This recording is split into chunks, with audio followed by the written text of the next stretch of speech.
Goodness has appointed the offices of rulers and parliament for the welfare of society and just government of men. We beseech thee to behold with thy abundant favor us thy servant whom thou hast been pleased to call to the performance of important trust in this land. Let thy blessing descend upon us here in this house assembled. Grant us that we may treat and consider all matters that shall come under our deliberation in so just and faithful a manner, to promote thy honor and glory, to advance the peace, prosperity, and welfare of this country, and of those whose interest thou hast committed to our church. Amen. That the said record of votes and proceedings be considered and approved. Member for Opanyomi. Honorable Speaker, thank you very much for giving me the opportunity. Honorable Speaker, I ask sittings of Monday, 27th of March 2023 be considered for correction and approval. Thank you. Any seconder? Member for Lower Salum. Thank you, Honorable Speaker. I rise to second the motion. It has been moved and seconded that the record of votes and proceedings of the National Assembly sitting of Monday, 27 March 2023 be approved. Any correction or observation from honorable members may do so by show of constituency type. We will begin by winner 1. We'll go through page by page and page 1. The member for Bakau. Records of votes and proceedings of National Assembly sitting of Thursday, 23rd. Instead, 23rd Thursday, it should be Monday, 27th. 27th, Monday. Instead of Thursday. On page 1, second item, correction and approval of record of votes and proceedings of the National Assembly sitting of Thursday, 23rd March 2023. It should be Monday, 27th.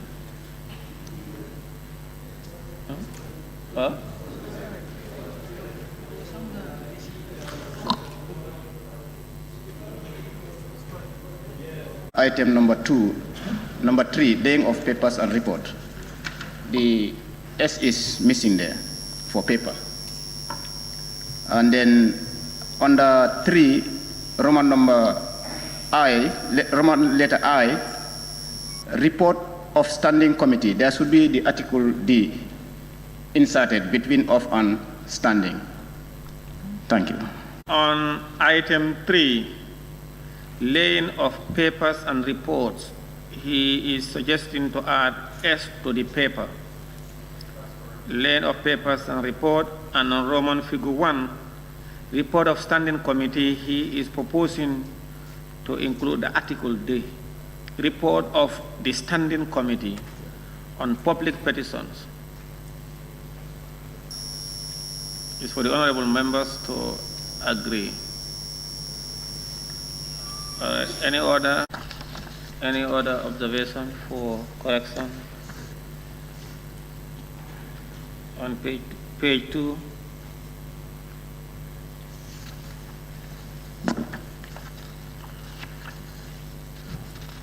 Page 3.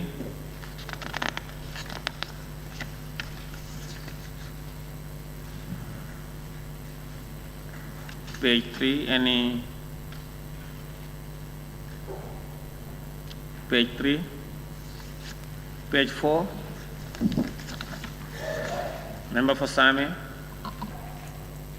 Page 4. Thank you. Thank you very much, Honorable Speaker. Roman number 3, down. Honorable Speaker invited the Honorable Chairperson, member for Woolly East, to move a motion to table the report. There is something missing there. Chairperson, it should be member for Woolly West. Sorry, Woolly East. You see it? On item 3, page 4, Roman figure 1, report of the Standing Committee on Public Petitions on the petitions from the Woolly East Animal Protection Association by the chairperson of the committee. You are referring to the next line item, that is the Honorable Speaker invited the Honorable Chairperson to move a motion to table the report. Yeah. What is missing? Yeah. What member for Woolly is? The report was tabled by the chairperson. Member for Woolly is missing. Instead of chairperson, you want us to... A chairperson stroke, you said member for Woolly is to move a motion. I'm not sure if that is necessary, because in this instance it was the chairperson who presented the report. All right. Okay. All right. But it is for the honorable member. Here yesterday. That was what the report that was led by Pan-African Parliament delegation. We corrected that one to include honorable chairperson for lower salary, upper salary. We've done that yesterday. So this is why he is calling it for today as well. If it is necessary, we put it. But yesterday we corrected and slotted the constituency for the chairperson for the other committee. To bring the attention of the House, number 3 of page 4, that is the lane of papers and reports. Roman figure 1, report of the standing committee, like the other one. Report of D, the word D is missing. Like we did earlier on, he Birom J. Esso, member for Nyamina West instead of Nyamina East. Any order on page 4? Member for Brikama South? Page 4. On public petition, it should be public petitions. That's the committee, Public Petitions Committee. It is Roman figure 2, report of D, Standing Committee on Public or Petitions. Here to add S, and wherever it appears. And the article here is missing as well, what we did already. Page 5, anymore? Member for Jara Central? Honorable Speaker, once more. Question put on agreed to. Which page? Page 5, the same page. The report was unanimously adopted with amendments. The report was unanimously adopted. No, there was no amendment. There was no amendment. No. But I could remember member for Birkama North raised that issue, and then with the speaker.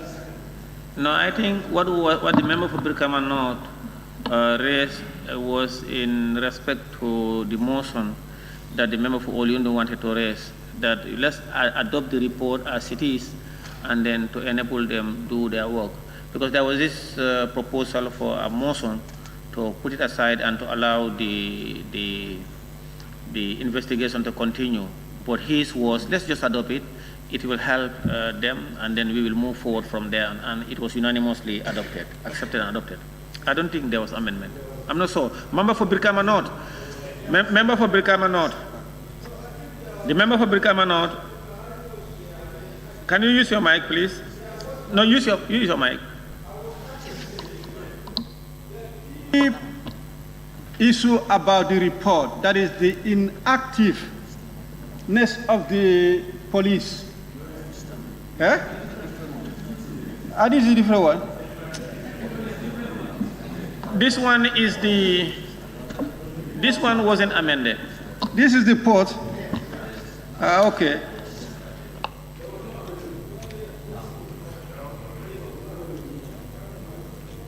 Without debate, so there was no amendment. I don't think there was no amendment. Yes, the member for Nyamina West.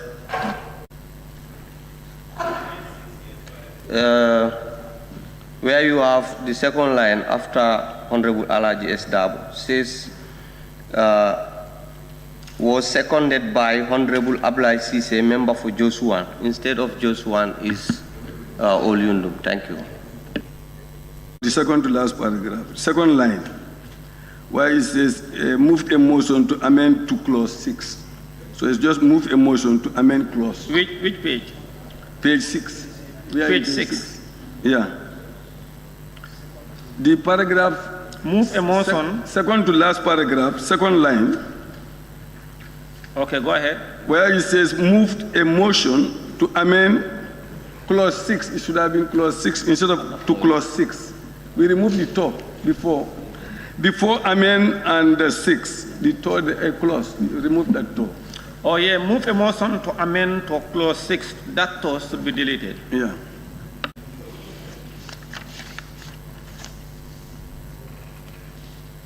Page 7.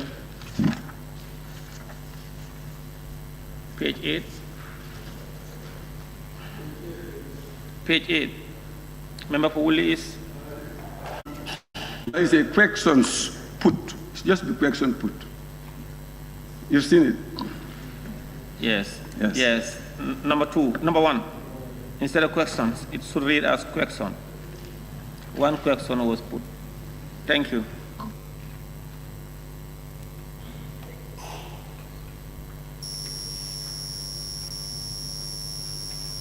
Yeah, Honorable Speaker. Jara Central. Yes, I still want to maintain that there should be some rectification on that question put and agreed to, where it says the report was unanimously adopted. It should be with amendment. If you go to the Hansard, that's what you will find there. Yeah, page. Come again, you say, come again. Which page? Page 5. Yes, it's right. Question put and agreed to. The member for Birkama South or Birkama North raised his tag yesterday to address the speaker so that he can change his question. Because his question was, the report was adopted unanimously and he stopped there. The member for Birkama North told him that no, it should be adopted with amendments. And he agreed to that. Or the so it should be captured. Because I think on page 5 that deals with the fourth report. Yes, the fourth report was adopted with amendments. That's the first report. The second report was adopted unanimously without amendment, without debate. Yes.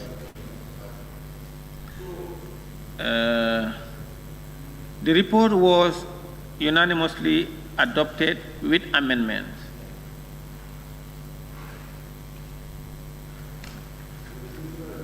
Yeah, he's right.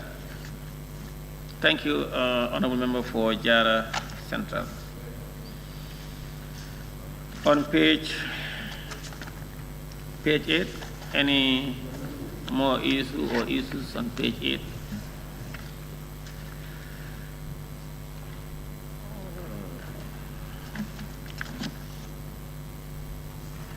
Honorable members, I now put the questions.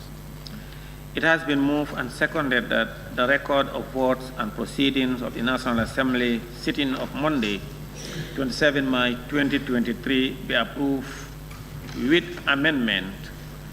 Those in favor, please say aye.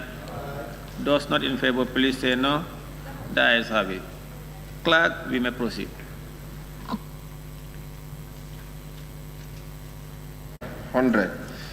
Minister's reply to the report of the Select Committee on Health, Disaster and Humanitarian Relief Parliamentary Inquiry on the Acute Kidney Injury, DKI, by the Honorable Minister for Health.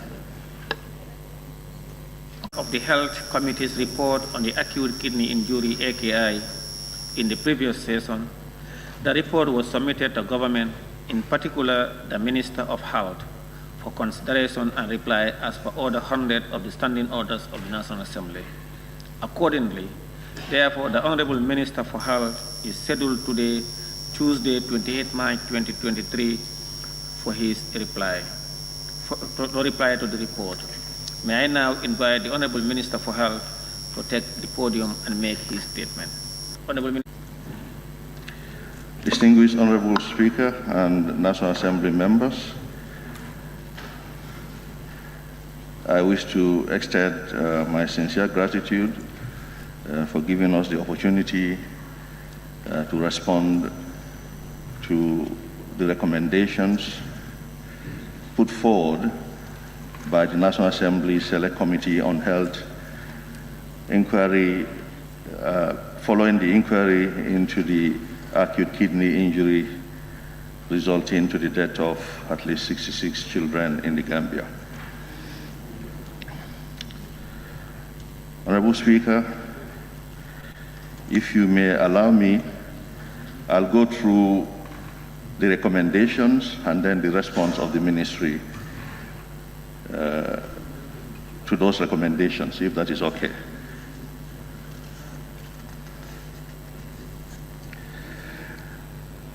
Number one, that there is urgent need for a functional National Medicines Quality Control Laboratory, NMQC lab. The Select Committee is reliably informed by the Ministry of Health that the World Bank is funding the construction of one modern QC lab. The Select Committee therefore recommends the government through the Ministry of Health to intensify efforts to complete this task as quickly as possible, bearing that it is a requirement under Section 50 of the Medicines and Related Products Act 2014. The committee further recommends at this stage to establish the laboratory under the control of MCA, as it is the international best practice. A parallel or autonomous authority created now will generate conflicts of command with different priorities. Samples from MCA will be handled at the convenience of the lab authority, which may result in delays. An independent national laboratory can be built in the future to support MCA with more advanced and confirmatory tests. Our response is MCA is working with the Ministry of Health to get the QC lab, Quality Control Lab, established through the support of the World Bank. We already have a farm doing the drawings, and a farm for construction is being sought. This lab will also include a food quality control component as well. The land is already available and construction work will soon start. Number two, the government prioritized the need for an urgent establishment of a functional pharmacovigilance PV unit at the MCA, and they hereby recommend for its immediate establishment in January 2023. Underreporting of adverse drug reactions is not unusual, but constant reminders and encouragement from the Ministry of Health and the MCA to both private and public sectors, including the public, may improve the situation. Our response is, there is a PV, that's pharmacovigilance system, in place under the MCA, but it needs to be strengthened. MCA has requested for technical assistance from the WHO to support the PV system, and the terms of reference, TOR, has been developed, and WHO is working on it. There is need for continuous engagement of healthcare workers to improve reporting by conducting sensitization trainings. MCA has secured funding for training of only 25 health workers, which is due end of March 2023. More trainings are needed, but the current MCA budget is limited. We will continue to engage the partners to decentralize the training so that all our health workers are conversant with the processes. Number three, the government harmonizes the pharmacy regulations with the West Africa region. MCA should involve our sister countries such as Nigeria and Ghana and others, and are encouraged to meet routinely for on-the-spot assessment. Our response is, MCA is in collaboration with the regulatory agencies in Nigeria and Ghana. With regards to the harmonization of regulations, MCA is already involved with the WAHO, that's West African Health Organization, harmonization initiatives and program. Ministry of Health is also working to review the laws in line with the Africa region. A legal firm has already been hired to coordinate this process. Number four, that the government, through the Ministry of Higher Education, Research, Science and Technology, to establish a school of pharmacy at the University of the Gambia to train more pharmacists and strengthen regulatory and healthcare delivery institutions. Our response is, the university has already agreed to proceed and World Bank is ready to support the process. The postgraduate committee at the Edward Francis Small Teaching Hospital, EFSTH, has been supporting the process. Number 5, that MCA to blacklist maiden pharmaceutical products and ban all their products in the Gambian market.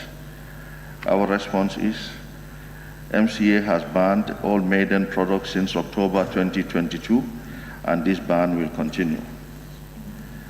Number 6, the government should consider pursuing legal action against maiden pharmaceuticals for exporting contaminated drugs to the Gambia with the Atlantic brand name.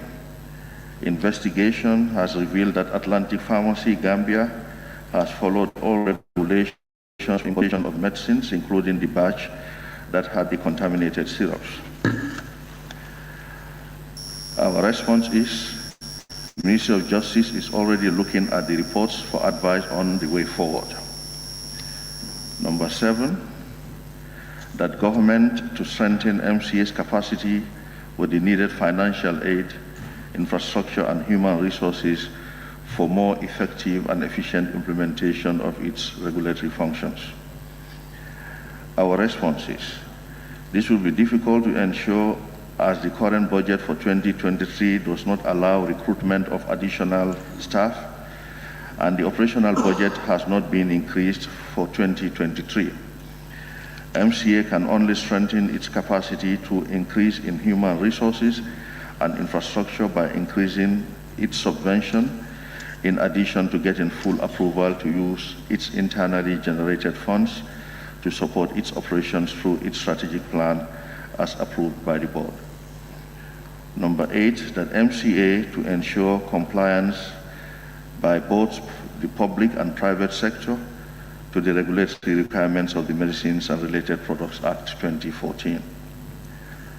Our response is, this is being strengthened and the efforts will continue with support from government and partners. However, it has to go in line with strengthening of the MCA capacity. Number 9, that government strengthen MCA and recognize them to operate as an autonomous agency for effective and efficient regulation. Our response is, the laws are being reviewed and will be strengthened. Number 10, that government to equip the hospitals with the required medical products or supplies for the effective and efficient management of patients. Our response is, this is an ongoing process. The new health insurance scheme will help to enhance this with other support from government and its partners. Number 11, that the Ministry of Health to review the primary healthcare system for early detection of medical cases for more effective and efficient healthcare delivery. Our response is, the strengthening of primary healthcare is government strategy. We have also started strengthening the surveillance system in the country. Working with partners, we have started sentinel surveillance in 2 areas, and we will gradually expand. The primary healthcare revitalization program is high on our agenda, and we have started engaging partners for support.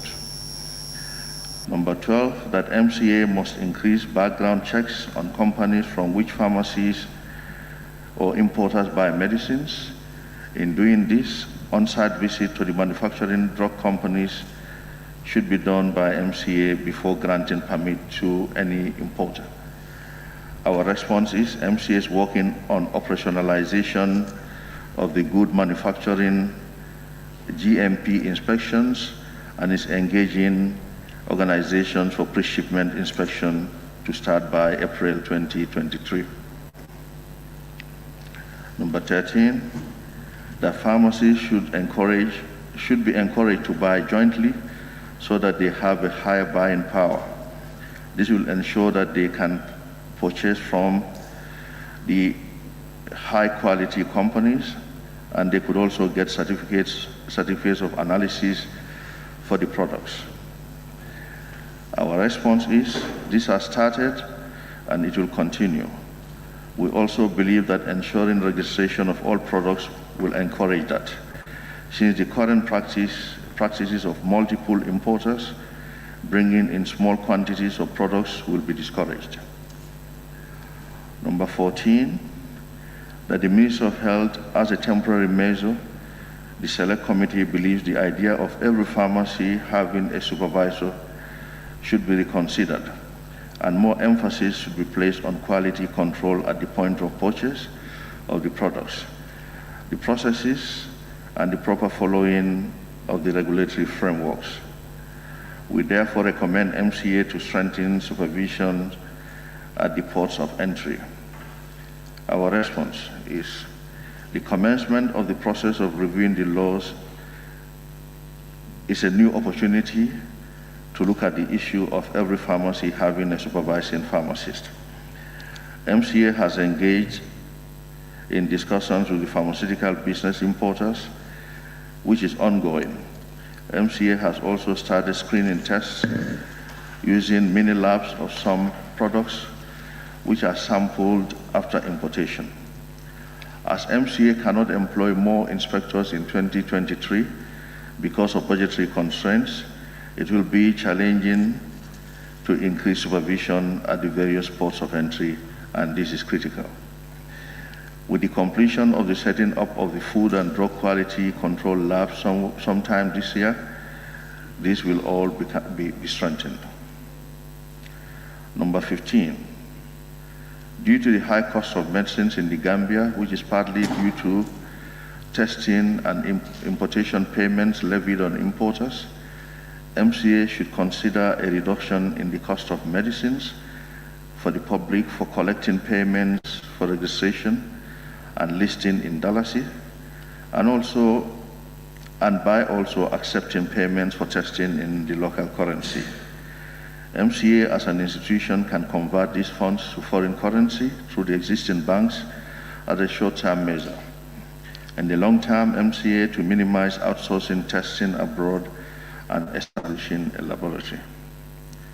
Our response is, MCA is working with Ministry of Health to get the quality control, that's QC lab, established through the support of the World Bank. The collection of registration fees in US dollars, USD, is important for MCA, as the testing laboratories being engaged need to be paid in US dollars or other hard currencies. However, consultations will continue to look for amicable ways in dealing with the challenge. Number 16, that the Ministry of Health and MCA must ensure that all medicines brought into this country are registered and listed.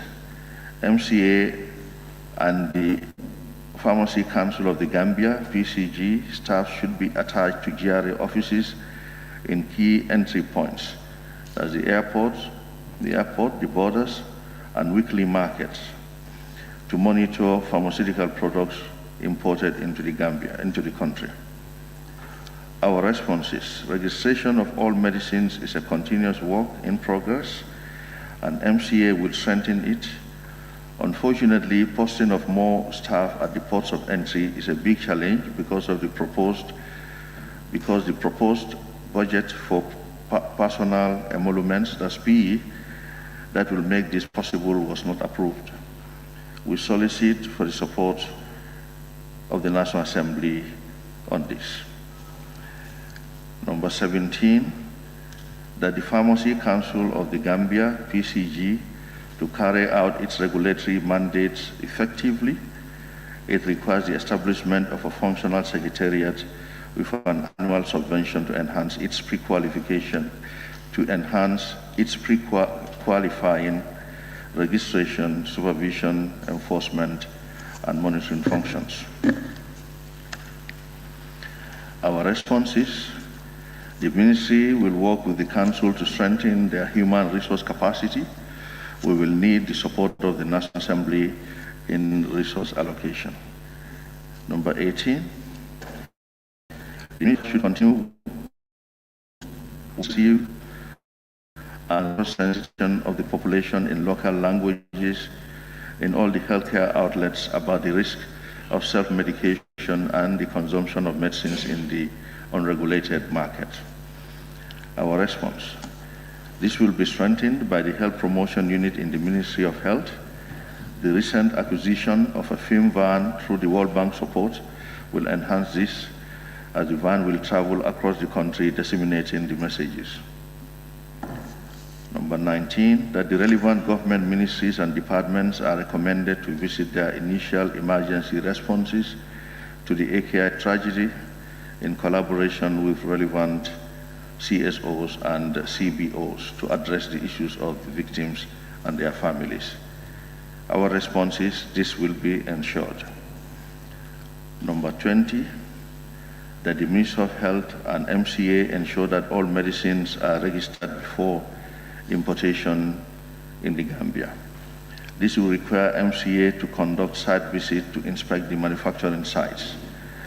Where site visit is not possible, the MCA can liaise with Gambian Embassy, the Gambian Embassy or High Commission at the exporting country to assign an agent for the site visit and submit a report accordingly. In the absence of a Gambian Embassy or High Commission in the exporting country, that of another Commonwealth country shall be authorized to assign an agent. Our response is this will be ensured. Number 21, that for medicines from less stringent regulatory countries, the MCA shall assign WHO accredited laboratory to conduct the pre-shipment inspection and QC testing of each consignment and be further verified by MCA agents at ports of entry. Our response here as well is that this will be ensured.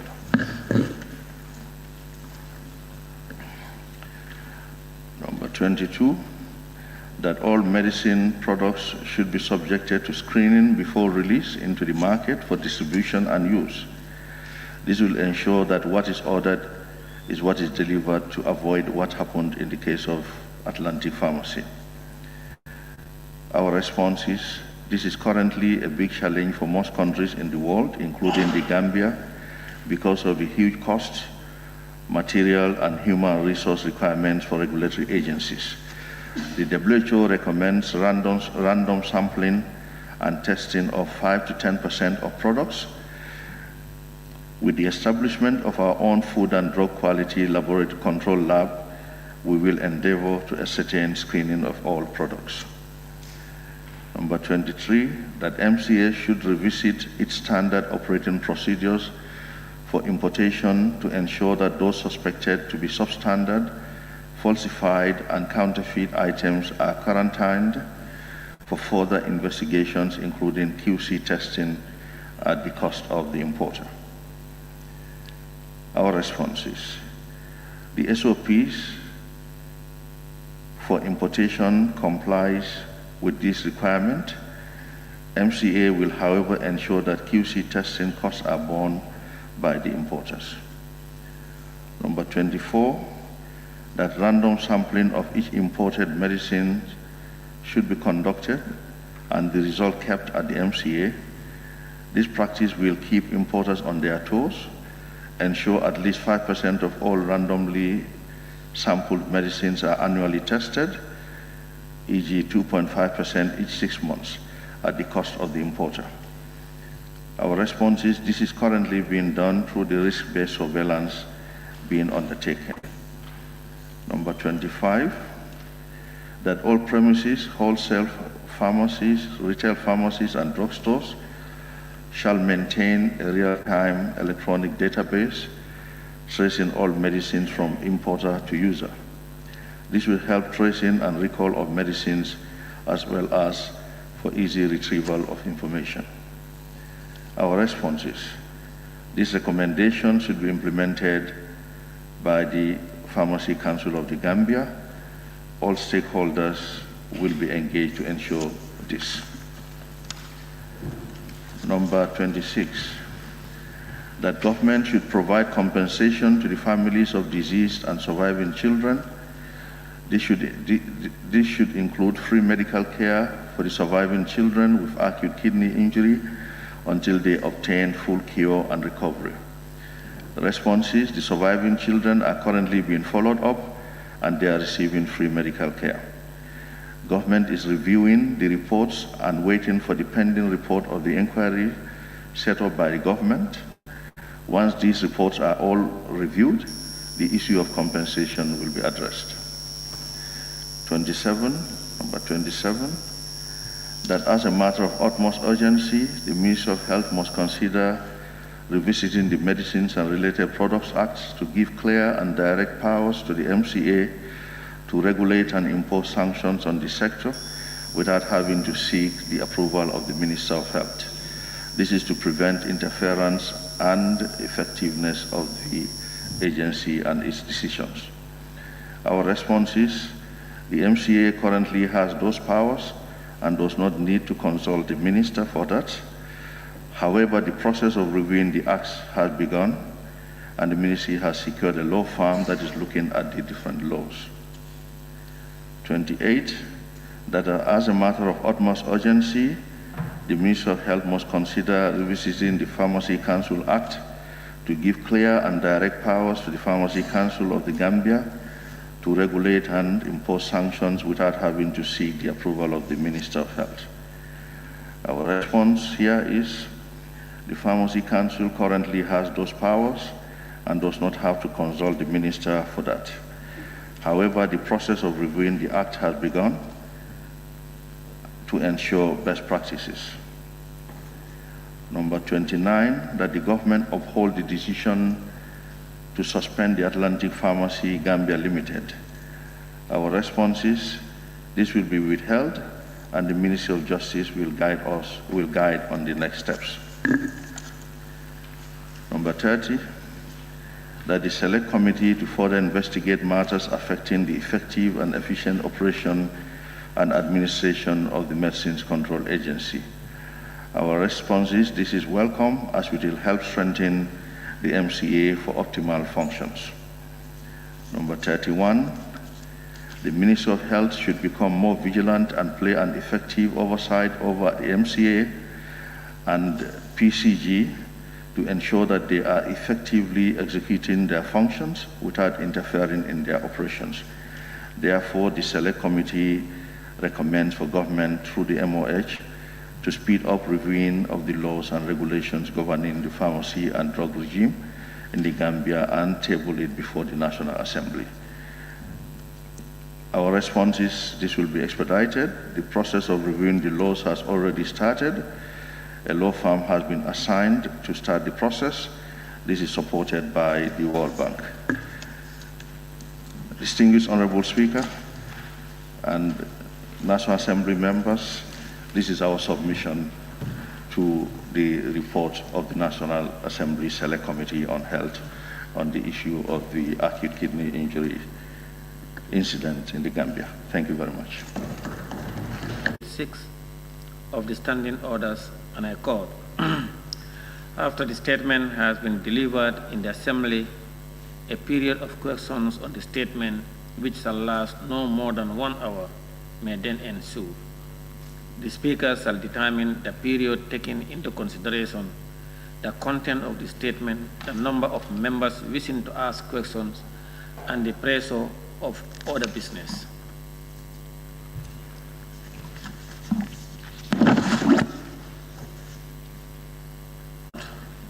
I wish to invite honorable members to ask questions to the Honorable Minister in respect to his statement.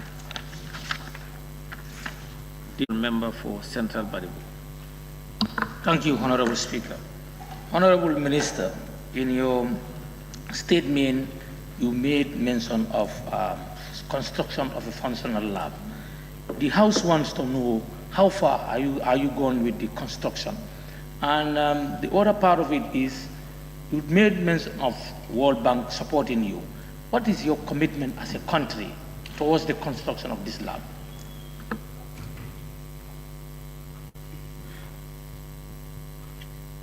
Thank you very much, Honorable Member for Central Badibu. the construction of a functional quality control lab. Of course, we are all aware that this costs a lot of money.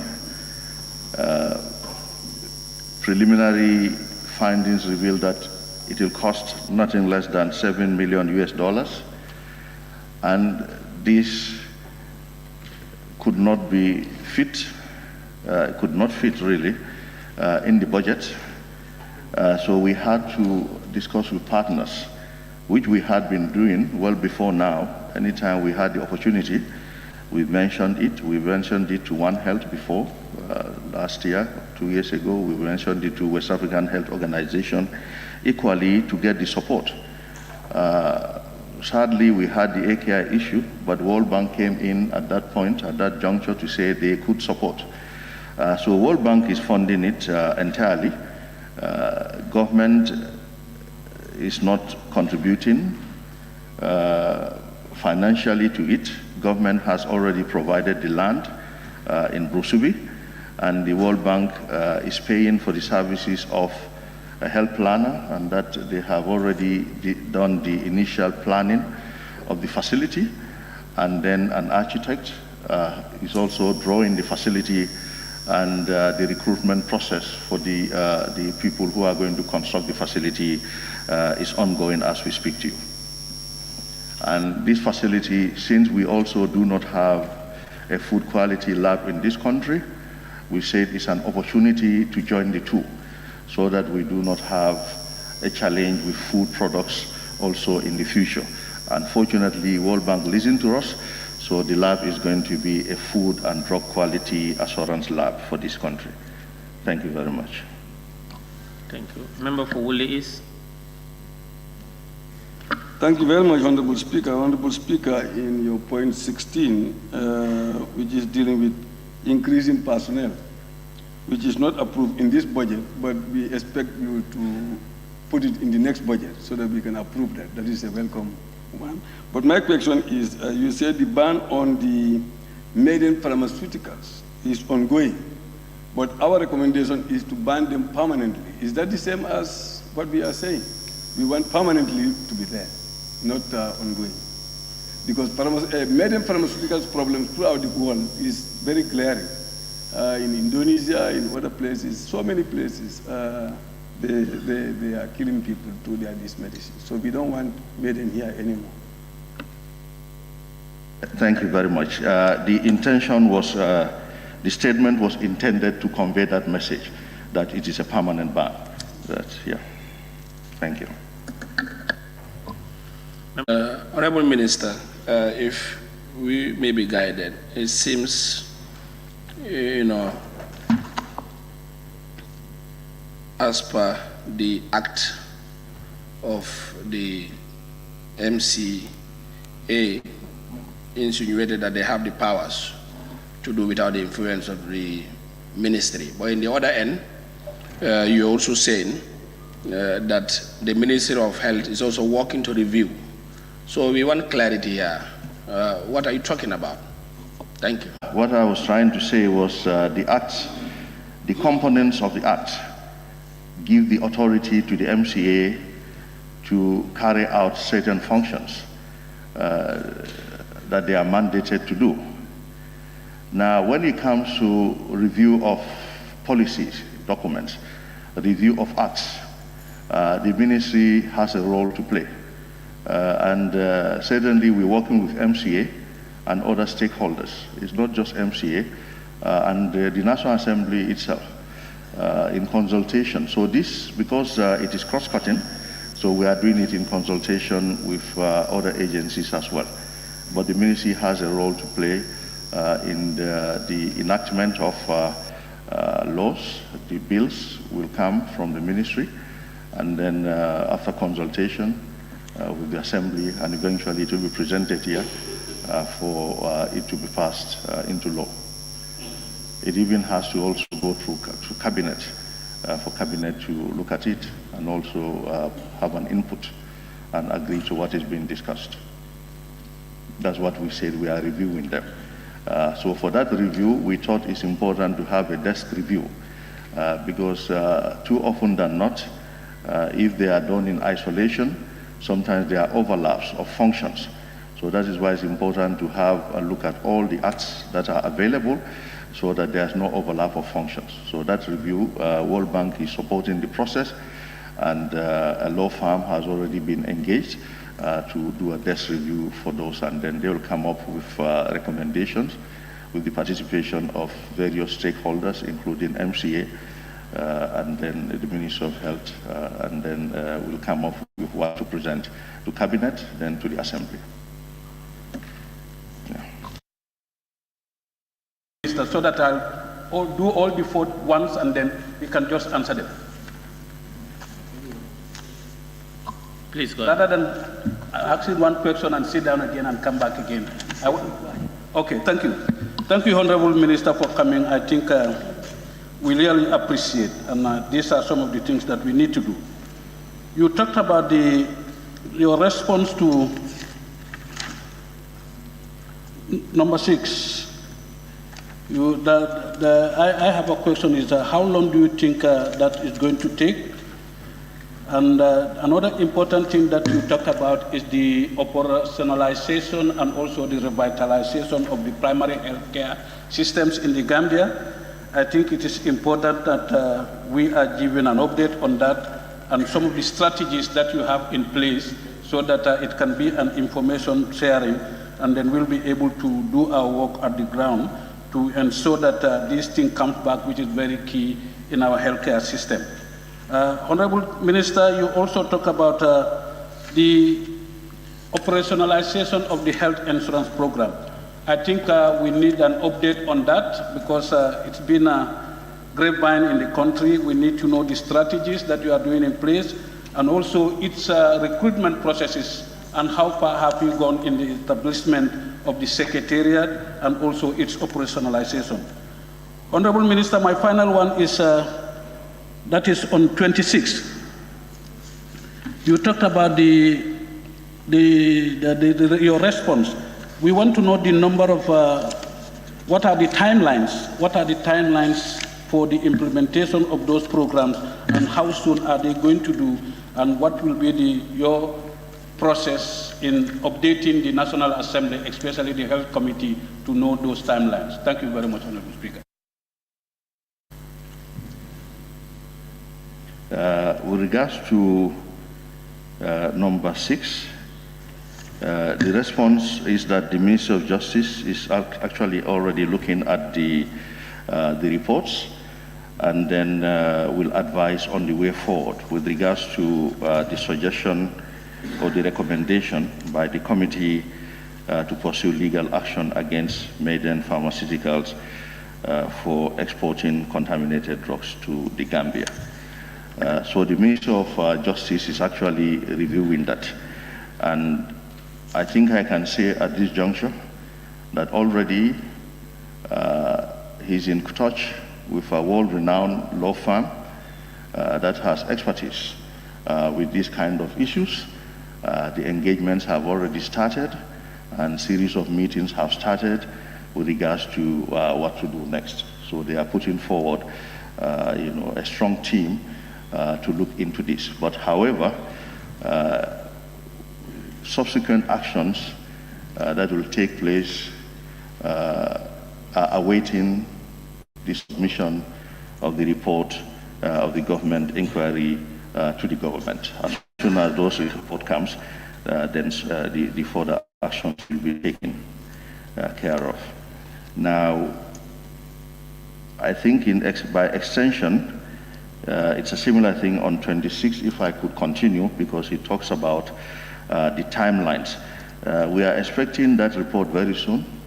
In fact, what we are told is within it's difficult to say since it's not under our control, but we've been given assurance that it wouldn't take time for us to get that report. And that report will make some of those recommendations, we believe, and then we'll take action, government will take action appropriately. Now, with regards to the operationalization of the primary health care, it's actually inherent in government strategy for the provision of universal health coverage, because we believe it's going to be very difficult for us to attain universal health coverage without strengthening primary health care in the country. So primary health care is very pivotal in our overall strategy. Already, stakeholders have met a couple of years ago, and a document has been produced, which is a costed document, which is titled The Revitalization of Primary Health Care in the Country. So some steps have been taken.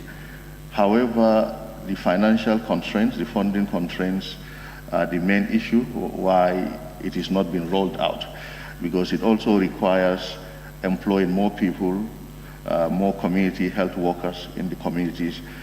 But the government intends to ensure that all the about 2,000 villages and towns in this country become key primary healthcare villages, because it's only about half, a little less than half, that are key primary healthcare villages in the country. But with the benefit that is derived from having those people in the communities, those people that people could run to with minor ailments, they could detect a whole lot of things. They could tell people when there are danger signs for them to go to the health facilities.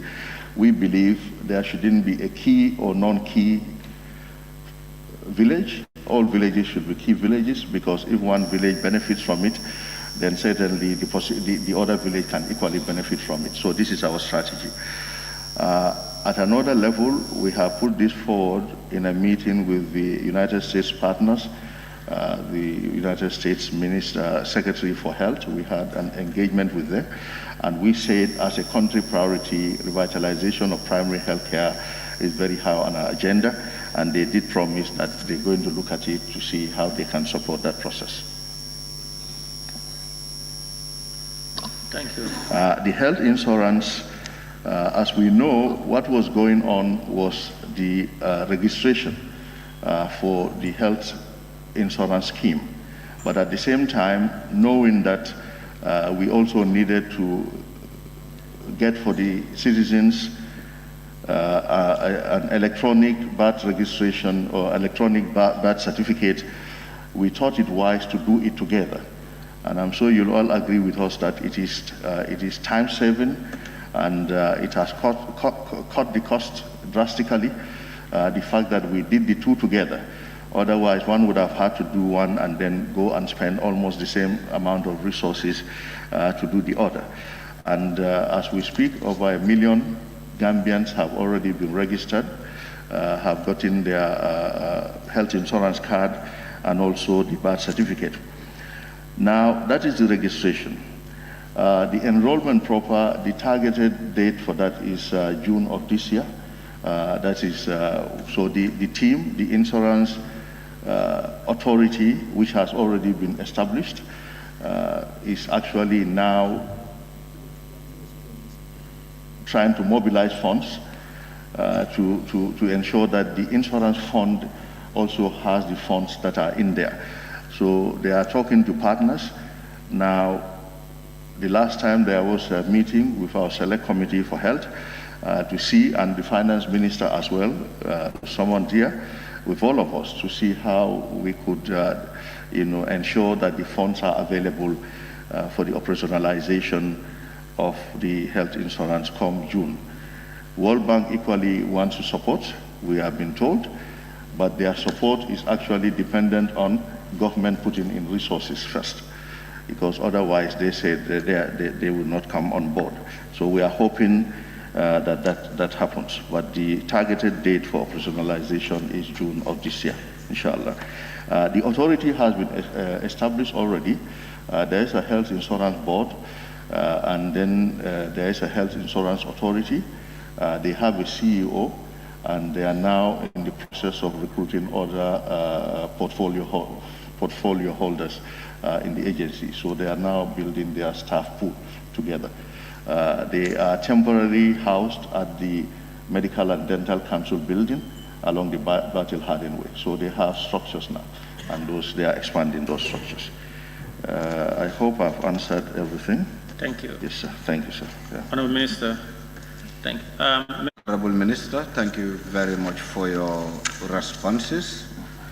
But then, if I may ask, from question number 26 with your response, what I want to establish here is what are the state of the surviving children that the ministry were following up with? What are their state? And also, from your situational report, which is the 2023 March situational report of Ministry of Health, I think you did report of 2 other cases. And if it is true, can you kindly buttress on it, please? Thank you. And are still being followed up. They've been going to the health facilities to be seen, Edward Francis Multi-Teaching Hospital and the Medical Research Council. Now, there is, they have a coordinator, who, Mr. Sanya, who has been very, very supportive, who is in touch with all of us, including myself, and the Director for Health Services, and is equally in touch with the families of the surviving children and the other families of the deceased children as well. And he facilitates each time they are supposed to go for treatment or for follow-up. He coordinates it, and he has access to I myself. He calls me, and we communicate, and I myself follow up their welfare with regards to treatment. So that is happening. And equally speaking, the member for Banjul North, who is also been quite active, we all communicate to follow up the issue of the surviving children.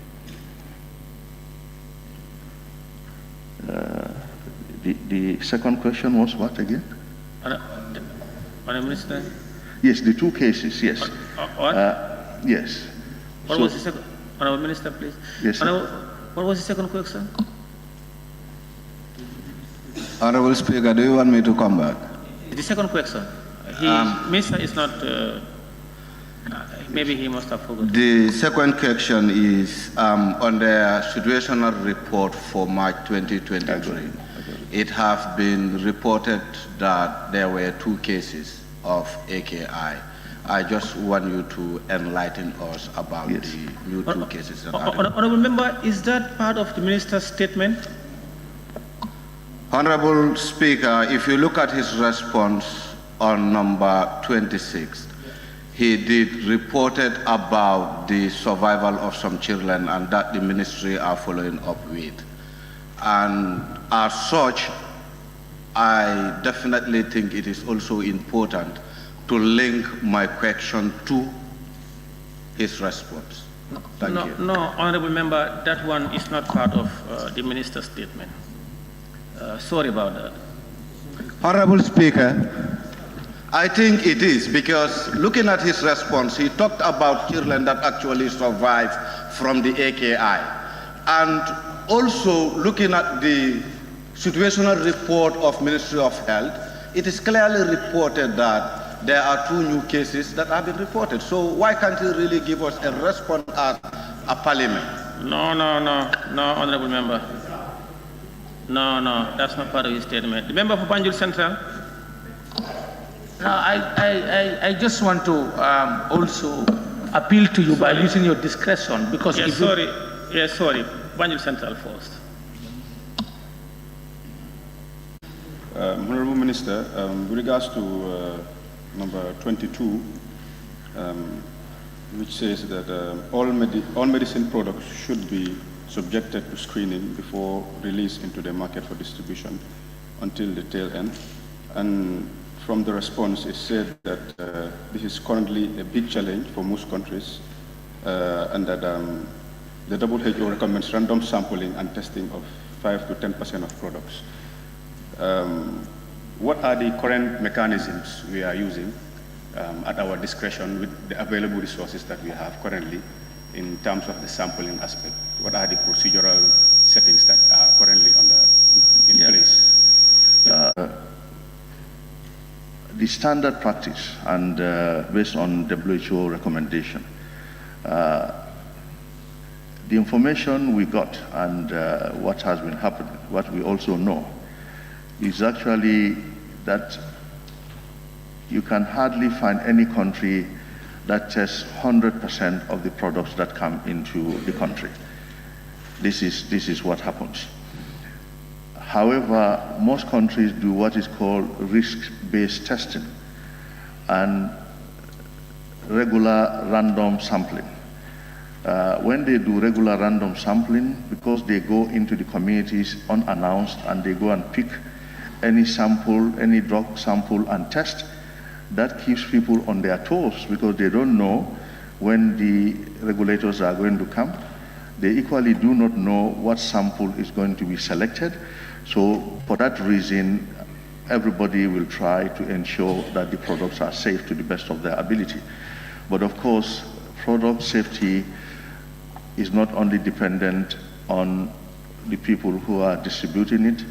In fact, most of it probably depends on where it is manufactured from. So this is the standard. Now, when we had this very difficult incident in the Gambia, we thought we even needed to be more aggressive. Then we asked the WHO for help to test, in fact, all the syrups for us in this country and other medications for us in this country. And samples were taken, over 100 samples have already been taken and sent outside for testing.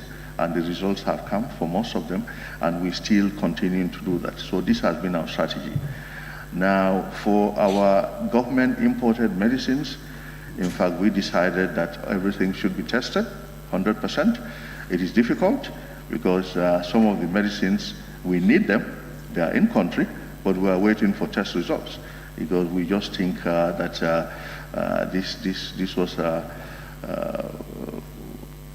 very bad experience for our country, and we don't want to see any repeat of this. So that is what is happening now.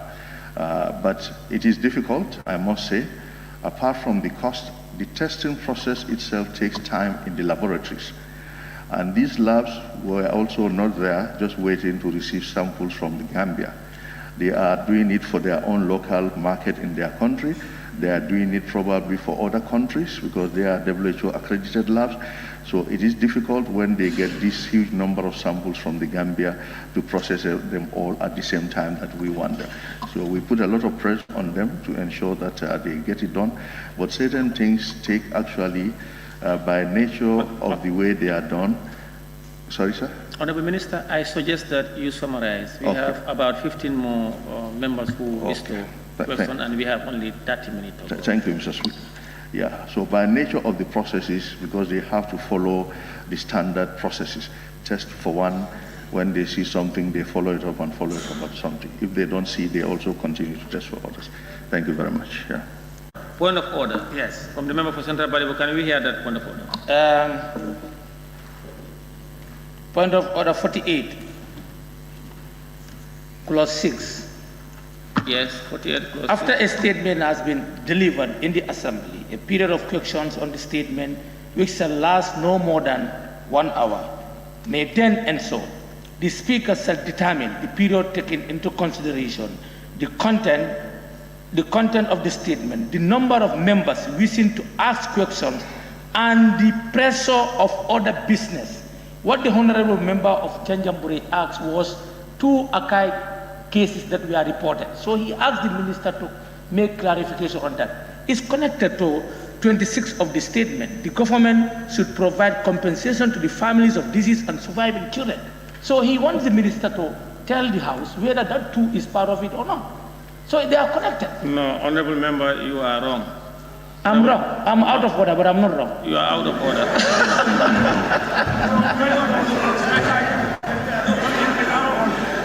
Honorable Member, thank you. Honorable Member, you are out of order.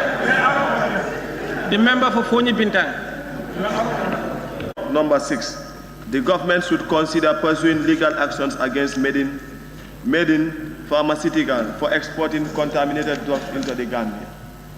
And now looking at the response says the Ministry of Justice is already looking at the report for advice on the way forward.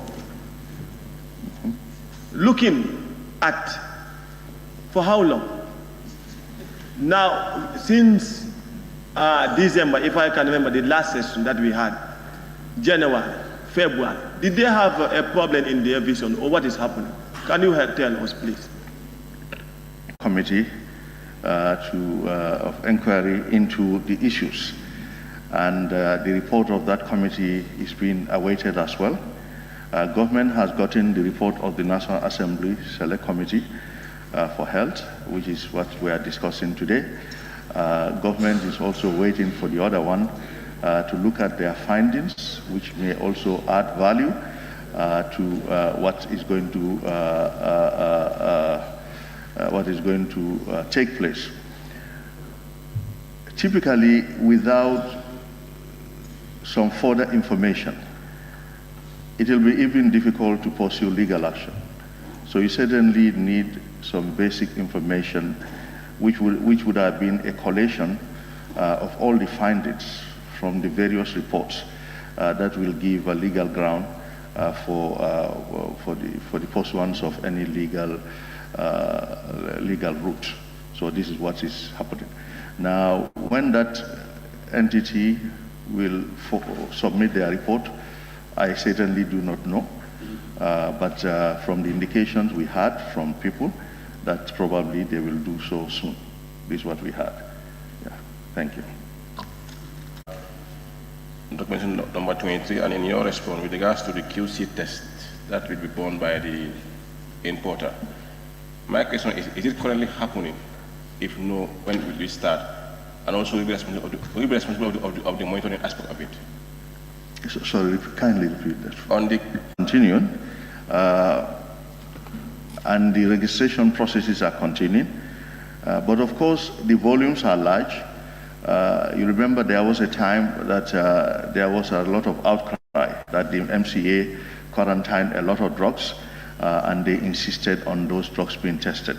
So the QC test is going on still, and the importers are bearing the cost. However, they are complaining.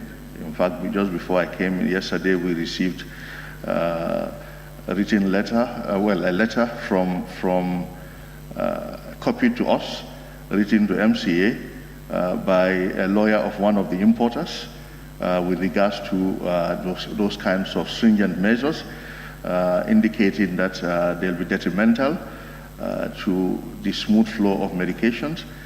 They may end up causing a rise in the cost of the medicines, because eventually they will add all that to the cost of the medicines and so on and so forth. But it's still going on. And that of the government drugs, government is paying for them. So Ministry of Finance is supporting us to pay for the government, the drugs that are imported for government. Yeah. I don't know if I've answered fully. Thank you. Member for Lower Fuladu West. No? Yes. Minister. Honorable Minister, for fulfilling Standing Order 100, subsection 1. Honorable Speaker, I will refer you to section or to respond 26, number 26 of the response by the Honorable Minister, that talks about surviving children. Even though my comrade have asked a question, but I will ask a different one. I will want to know, Honorable Minister, whether, as far as a different one on his statement? Different from what? No, it must be on his statement. No, it is on the statement I'm talking about. Yeah. So what I want to know is, as part of the surviving children, do we have any critical situation whereby it will require any overseas treatment? If yes, what is your ministry willing to do as far as that situation is concerned? Within the response also, you talk about pending report of the inquiries set up by the government. When are you expecting this report? Because as we all understand currently, when it comes to the victims, it is very important for the government to do something as far as the compensation is concerned. Honorable, please don't make statement. Just stop at the question. Yeah, those two questions. Can you please allow me, Honorable Yeah, Speaker? please. Those two questions will suffice. Please. Okay, fine. Do with the submission of the report by the government. How soon can we expect this? Thank you. Yeah, thank you very much, Honorable Member. With regards to the surviving children, they are being followed up, and if any of them happens to need treatment that is not available here, it will be taken up, and then the government will do the best to ensure that the person gets treatment anywhere that is feasible, including outside the country. Yes. Overseas treatment, yes. Yes. The second question, with regards to the report, we've been told the report will be ready soon. This is an independent committee. We don't have any control over them. Their work is independent, so it's difficult to say that they are going to be ready this week or next week. All we've been told is soon it will be ready, and we are actually all looking forward to the report, so we know what to do next. But inshallah, it will be made available soon. Minority Leader. Thank you very much, Honorable Speaker. Honorable Minister, the heading of the report, you have at least 66 children died as a result of the HAI. Can you inform this assembly precisely the actual number of children that have died so far?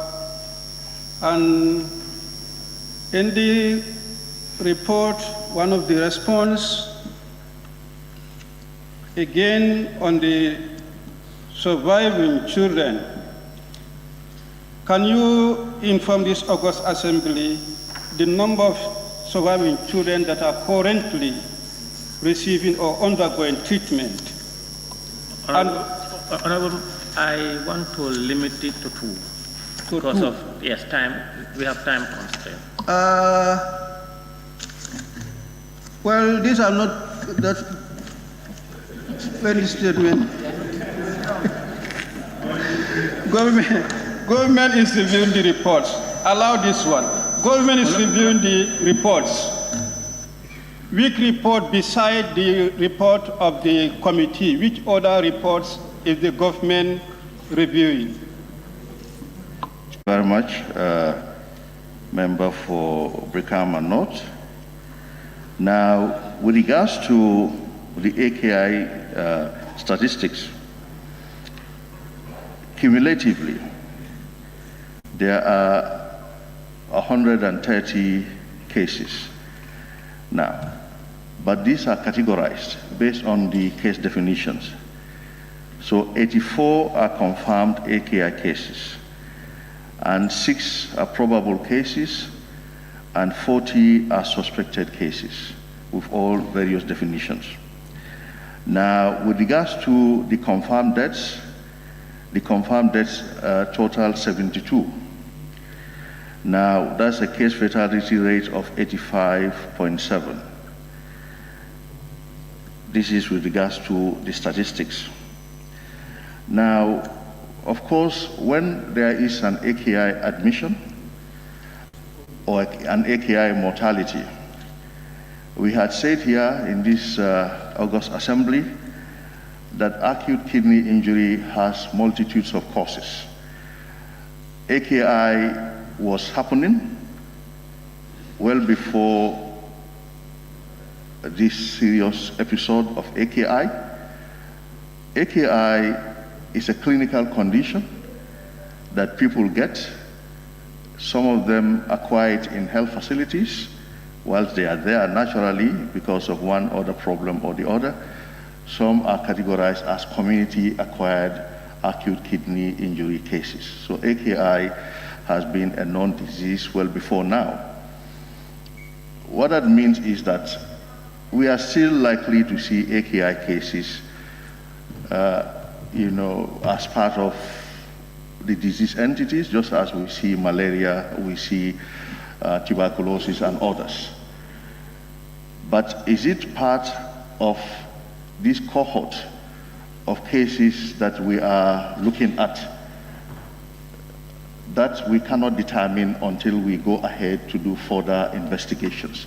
I think this is the answer to that.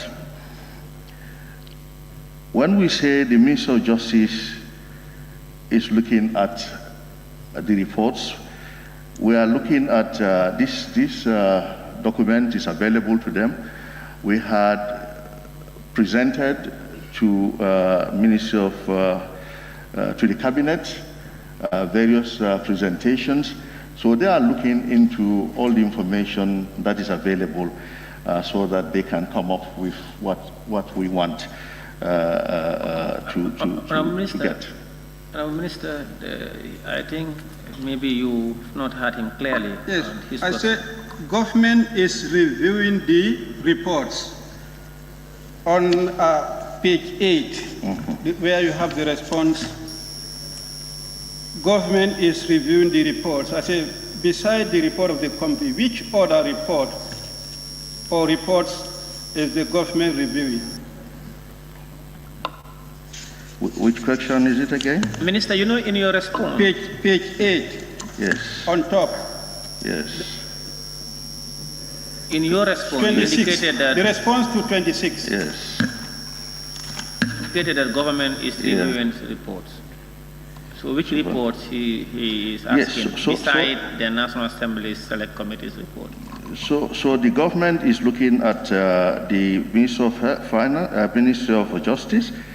The government is reviewing reports. Okay, so I've got it now. The government is looking at this report.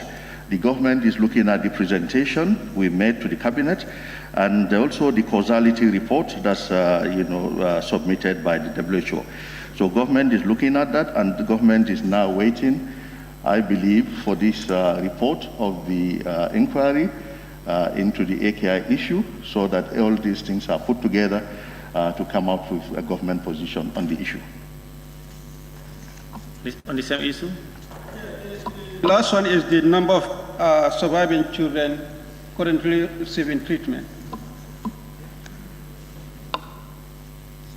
Survivors. What about? Okay. The total number, I think I was informed of 3. We were seeing 3 of them. I can't be corrected if my team is here, but we've been seeing 3. 3 are being seen by the health workers in EFSTH, and then the MRC. I think 1 goes to the MRC for treatment on a regular basis. It's coordinated by Mr. Sanyang, their representative, and also the member for Banjul North has been very instrumental. He's been in touch with us, also supporting their issues, and I myself, my team, have been facilitating that. Thank you. Now, but as we say, when we talk about survivors in such, and we have a large number of 130 being cumulative cases, and then we have 40 suspected cases and 6 probable cases. What that typically means is, apart from the 72, all these ones are survivors or probable survivors, because they were probable cases and some were suspected cases. So in the real sense, they could also have survived the AKI. This is what it means. That's why I gave you the total number being 130 and the 72 being the mortality. But of course, if you go, typically the people who have been followed up now are these 3 people that I'm aware of that have been seen by the doctors. Yeah, thank you. Member for Sanimentering. Your question or your response to number 4, the which is the university has already agreed to process and World Bank is ready to support the process. The postgraduate committee at Edward Francis Teaching Hospital has been supporting in the process. On what basis is the World Bank ready to support this?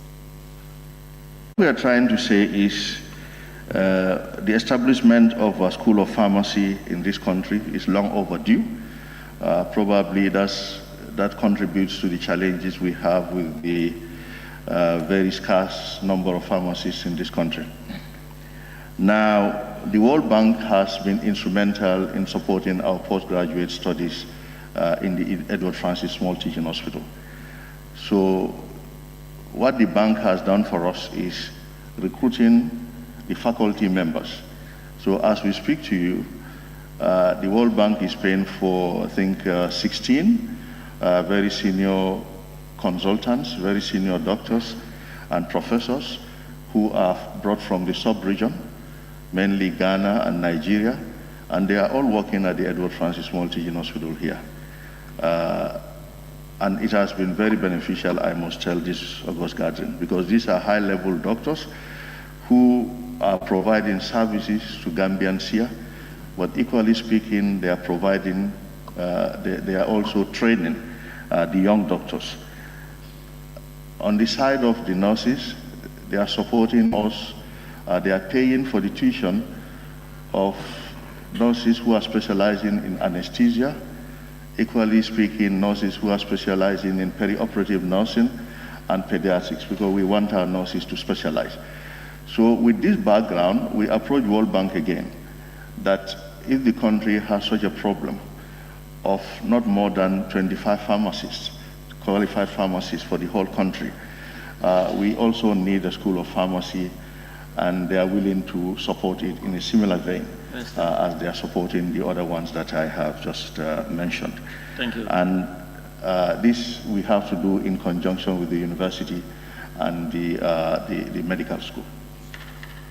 Yeah. Thank you, Honorable Minister. Thank you. Yes, thank you very much, Honorable Speaker. I have another question. I have to. Please. Can you please allow me to ask three? Please. We have 10 minutes to go, and we. Can I ask one more then? I still have about 6 more on my list. Please, 10 minutes. We have 6 more. Can I ask one more, if not? I apologize. Sorry? I apologize, please. Thank you. Member for Fonyi Jaro. To equip the hospitals with required medical products, supplies for the effective and efficient management of patients. And in your response, this is an ongoing process. The new health insurance scheme will help to enhance this with other support from government and its partners. I don't know if the common complaint by people if you visit health centers, health posts, or hospitals is there are inadequate drugs or shortages of drugs. This is a common complaint by all patients who visit hospitals. I don't know what is your take in that, and then what are the challenges you are facing? Availability of drugs. Very much. Honorable Member, thank you for that question.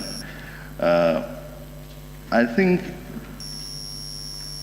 from the starting point, what we spend on health care as a country is grossly inadequate. From the beginning, we know that what is allocated for the procurement of drugs will certainly lead to shortage at some point during the year before the next allocation. That is clear, because what is recommended for essential drug supply is at least $2 per person per annum. And in Gambia, what we spend is not even up to $1 per person per annum. So that's from the onset, we know that there's going to be shortage. Healthcare is very expensive. And I keep on saying the human body is the same as it is in the Gambia, as it is in the UK, as it is in New York, and so on. But we see what those facilities, those hospitals, those countries spend in one health facility. Sometimes what they send in one health facility, one big hospital, is much more than our entire national budget for health. what those countries spend in one facility. So how can we make ours like those ones? It's going to be very difficult. However, with the meager resources, we think if we manage prudently, we'll be able to provide the drugs. But I think availability of drugs has to go beyond the resources alone. The procurement process of drugs in this country is very cumbersome. Now, each year there is a quantification process, what we are likely to need. We know the budget says this is what we have quantified this, is more than what we need, but this is what we have. And the tenders are floated. Advertisements take place for a period. When that happens, people show interest, bids are evaluated. When the bids are evaluated, then a winner is selected, a standstill period, then he is given time to supply. From what I have seen, sometimes people bid and they don't have the capacity. But unfortunately, they are said to be the winner. GPPA rules are followed and they are the winner. And GPPA insists that they have been given the contract. But they don't have capacity. And as time goes on, those things surface. But of course, these drugs also have to be manufactured from other countries after these people have won the bids. Then they package them, they ship them. So a lot of times there are delays in shipment and so on and so forth. The current challenges we had because of the COVID-19 pandemic, every now and then the supplier will say the shipment got late, there were no containers. That time that there was container shortage worldwide, that time that there was shipping delay. So this past year has been very, very difficult. It has been one of the most difficult periods for drug supplies in the country because of these things that I've enumerated. Thank you. So I think we need to revamp the whole supply chain mechanism for drugs in this country. Thank you. Member for Undukapunda. Honorable Speaker, but I have one urgent thing just to add to this, if I may. Yeah, go ahead, Minister. Yes. You see, but to make that all, to lessen the impact, the World Bank is also supporting again, and the Gambia government is giving little support there, counterpart funding. The World Bank has this results-based financing, and this results-based financing has been very instrumental. Each quarter, each of our health facilities is scored, and then they are paid an amount of money. And then 40% of that is for the staff to share as bonuses. 60% is for the renovation of the health facility and procurement of drugs.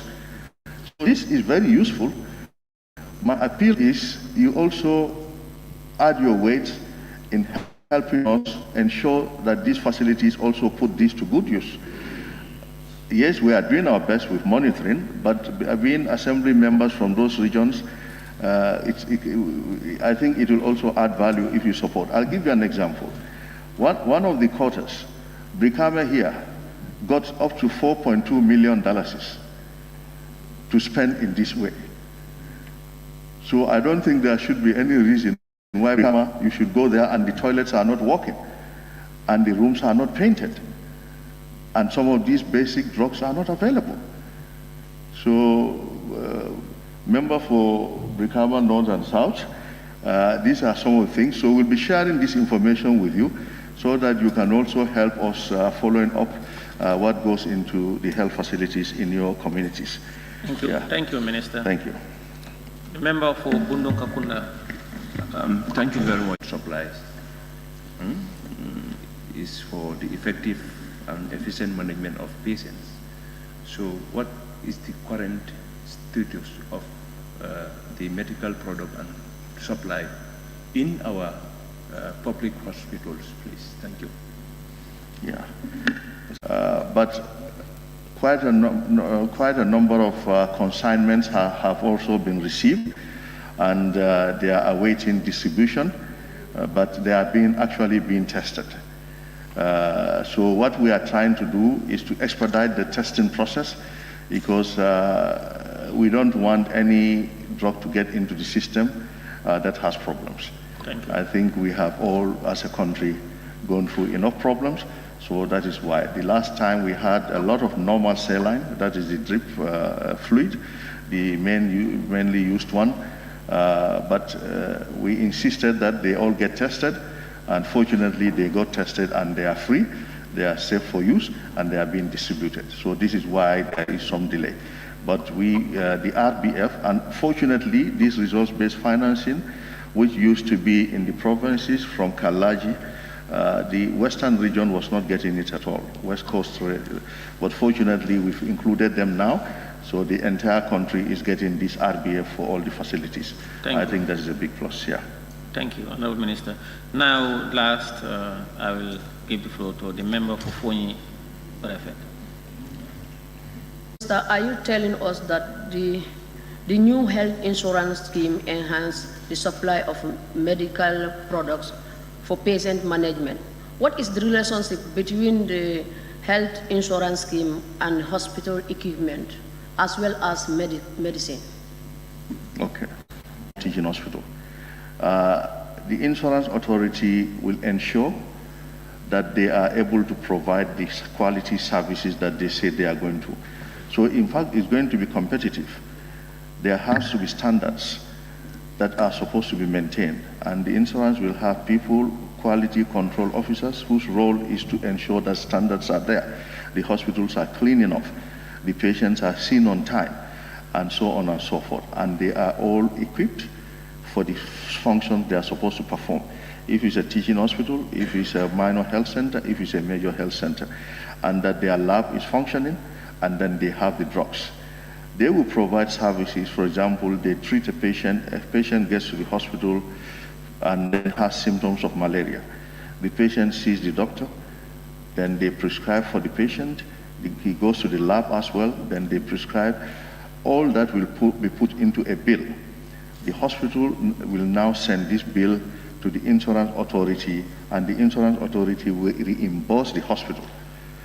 So the fact that the hospitals will have direct access to those funds for drugs, then they are forced to buy drugs, because if they don't buy drugs, they will not be part of the insurance scheme. And the insurance, and everybody wants to be part of the insurance scheme. So they are going to ensure that there are checks and balances, so that service provision is available. And the fact that insurance will pay for even a tablet of paracetamol that is issued out to a patient, then there is no basis for shortage of paracetamol in that facility. This is how it will help us. Yeah. Good. Thank you. Thank you very much, Honorable Minister. I want to thank you sincerely for coming to reply to the report and to answering questions from honorable members. I equally want to thank members of the National Assembly who asked questions and for their participation. Thank you very much, Honorable Minister. Thank you. 4 and 75, third reading of the Mutual Legal Assistance in Criminal Matters Bill 2023 by the Honorable Attorney General and Minister for Justice. Criminal Matters Bill 2023 was concluded on Thursday, 23rd March 2023. Accordingly, today is appointed for the third reading in accordance with Order 75. Therefore, I will invite the Honorable Attorney General and Minister for Justice to move a motion for the third reading of the bill entitled Mutual Legal Assistance in Criminal Matters Bill 2023. Honorable Minister. Having gone through consideration stage, be read the third time. I move. Thank you. Any seconder? To second the motion. Thank you. Honorable members, it has been moved and seconded that the bill entitled the Mutual Legal Assistance in Criminal Matters Bill 2023, having gone through the consideration stage with amendments, be read a third time and passed. Those in favor, please say aye. Those not in favor, please say no. The ayes have it. Clerk.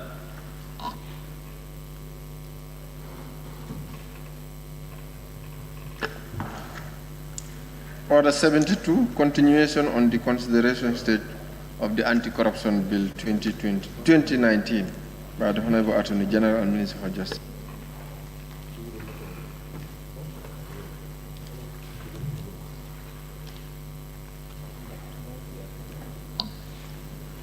Thank you, Clerk. Honourable members, the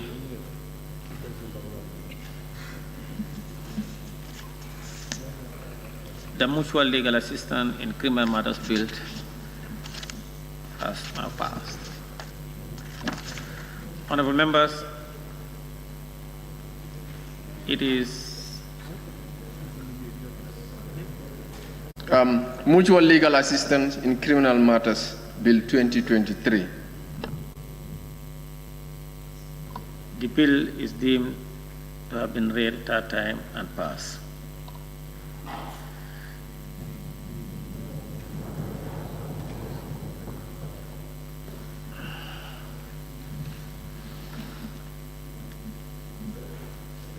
Clerk. Order 72, continuation of the consideration stage on the Anti-Corruption Bill 2019 by the Honorable Attorney General and Minister for Justice. I'm not sure, it is now 1:20. Every clause and schedule in the bill. This stage also provides the first opportunity for amendment to the bill to be debated and voted on. I will now therefore resolve the Assembly in the Committee of the whole House, into the whole Assembly to give consideration to the said bill, that is the Anti-Corruption Bill 2023.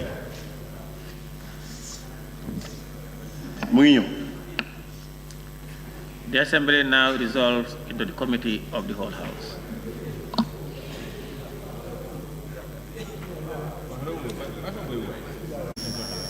The minister is not around, and we are waiting for the minister to come in. And come again? Yes, I said the minister is not around, but not yet in the chamber. So we have to wait. Okay, he's around there. Then withdraw.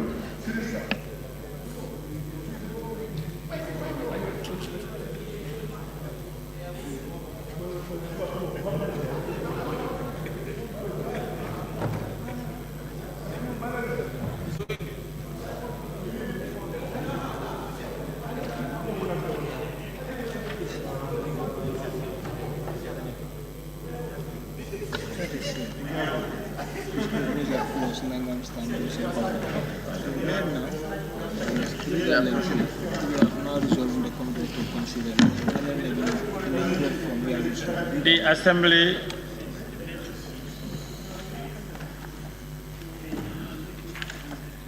Assembly now resolves into the Committee of the whole Assembly to look at the Anti-Corruption Bill from where we stopped yesterday. And I think we stopped at clause 3. We're proceeding to 4. No, yeah, we stopped at 3 yesterday. So we are proceeding to clause 4 today.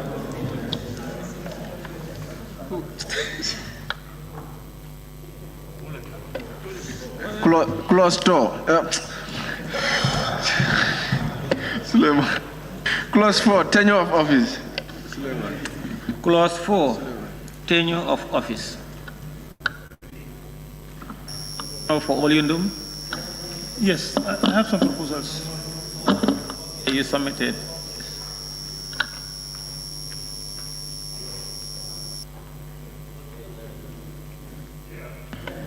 Chair, I think we need to follow this procedure. When a clause is made, we look at from what FPAC, if they have any recommendations so that others will contribute, that will help it, make it. Yes.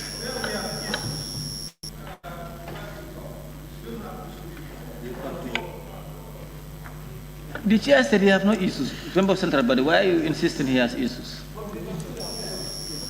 The member.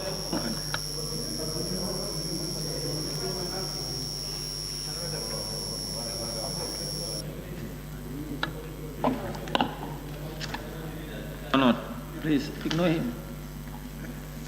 Okay. Member for Combo is. Thank you very much, Chair. I have an objection on the subclause 3, where it states to say 3 of clause 4. clause 4, sub-clause 3, where it states to say the chairman and other members of the commission shall hold office. No, sorry, where it says the member of the commission may only be removed from office by the president on the recommendation of the vetting committee 4, ABC. Now the vetting committee, here my objection is, does it require the entire membership or a portion of them, like 2/3 of the membership at least, in the event that it cannot get into the entire membership?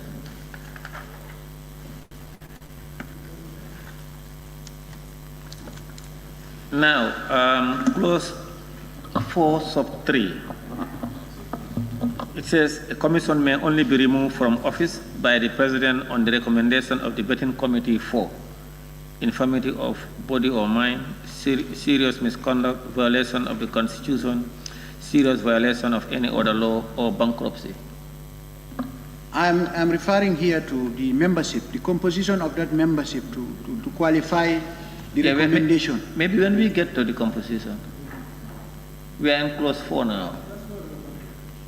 But it still has to state here in this subclause that the membership must be in their anonymity or a percentage of their membership. Yeah, that is when we go to composition. Let's consult the No, because if you want to allow this, every clause we're going to go ahead. Thank you, Honorable Speaker. The member is asking a pertinent question. It is the vetting committee that will do the recommendation. That is different from the committee you are going to see in subsection 4, 5, and 6. This one is only to recommend the removal. That is the committee that you dealt with yesterday. So this is saying that is the committee that will make a recommendation for removal. And that committee is not a standing committee, so which means if there is a need for this to be done, they have to be constituted. So probably the regulations will further say how this will be operationalized. Because the vetting committee are only needed during shortlisting of commissioners. After commissioners are shortlisted and the name comes to National Assembly for endorsement, once they are appointed, that vetting committee does not, they dissolved.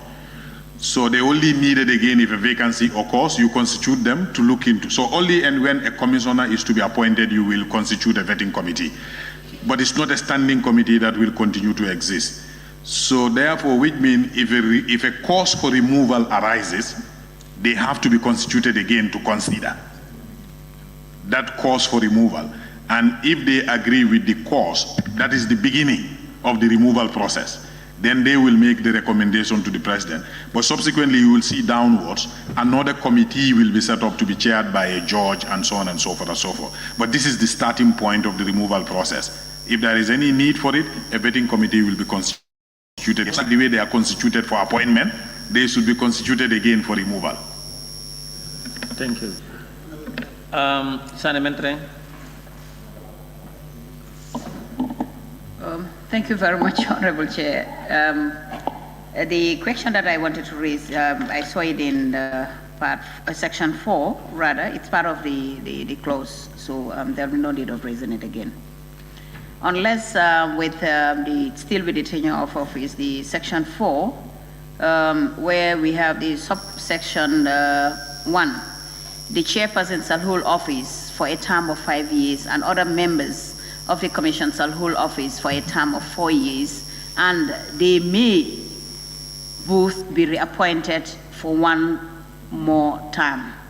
So I suggest if we can say the not exceeding 1 more term of 4 years. That's my suggestion.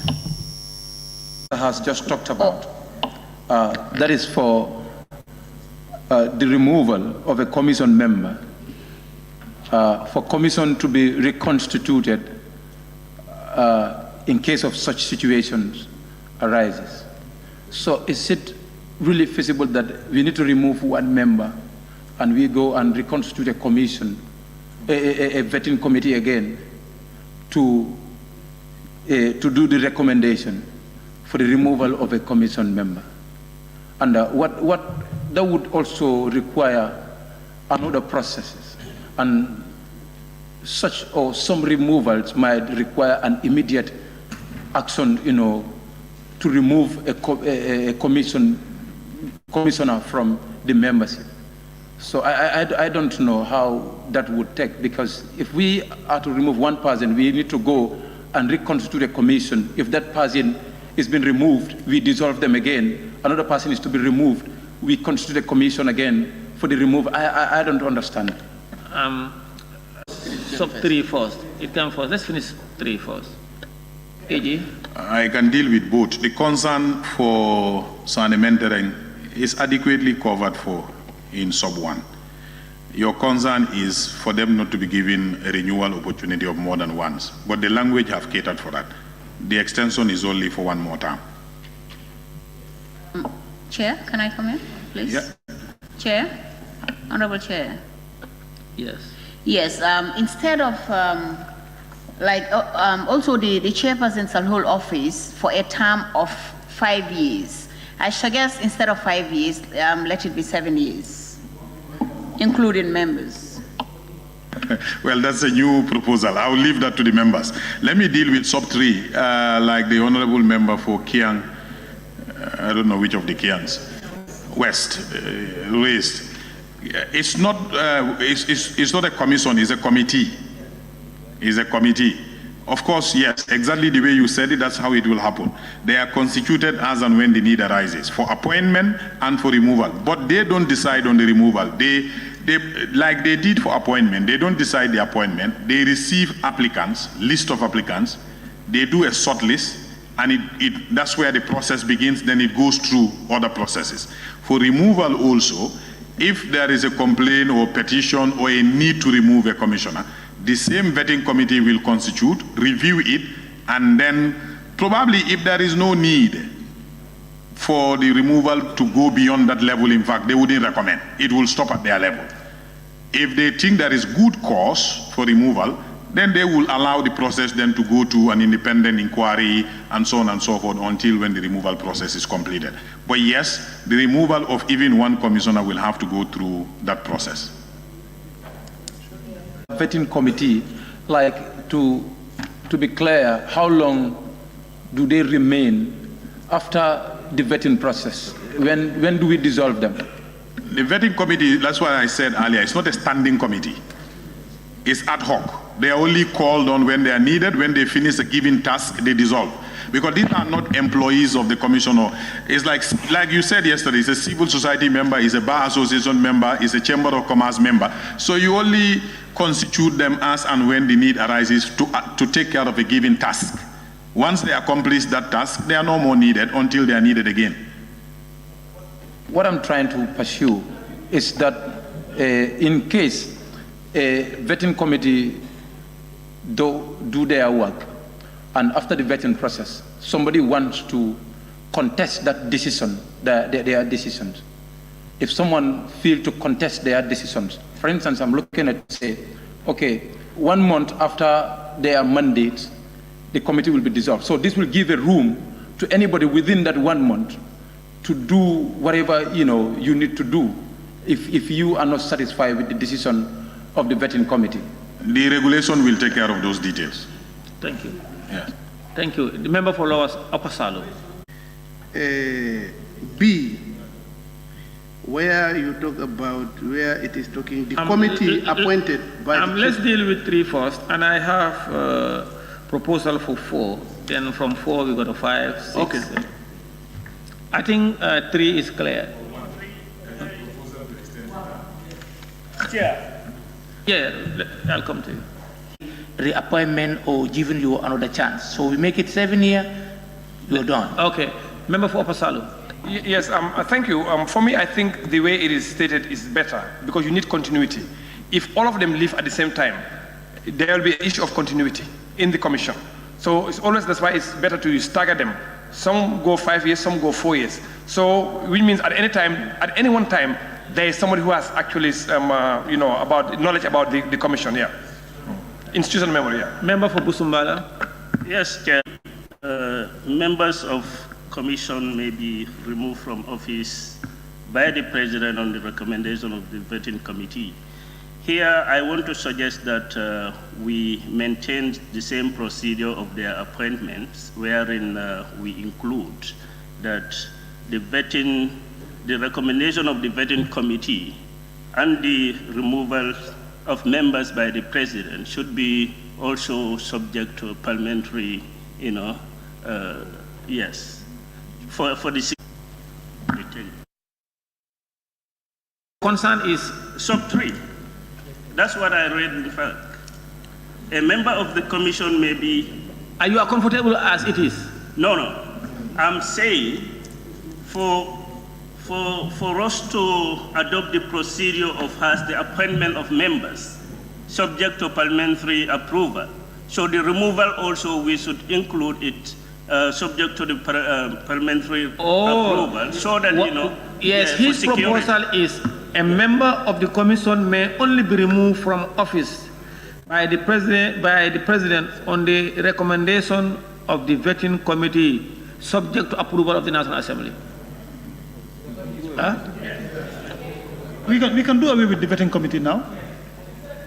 We can do away with the vetting committee, and it may be read as the president, a member of the commission may only be removed from office by the president on the approval of, subject to the approval of the National Assembly. But usually there should be a recommendation. Huh? There should be a recommendation for removal. Then that will be Attorney General, please. Do you have, those of you who have been here for a while, because on top of my head I cannot recollect, do you have any legislation where the removal process of a public office holder have to come to National Assembly? I don't think that is best practice. No. Removals don't come here. All that we need to do to make sure that the removal goes through a fair process, an impartial committee be set up to investigate and establish the allegation. If it is a medical condition, there should be a medical board to confirm infirmity of body or mind. If it is misconduct, there must be a quasi-judicial review to confirm whether a misconduct was committed or not. But if all of those things also have to come here for every removal for approval, I have not seen it in any of our legislation so far for removal process to come to National Assembly. And I think the National Assembly cannot probably take the role of the executive in removing, but yes. Nominated member Kebalang Fofana. Committee, it is there to serve as a neutrality line in the entire process.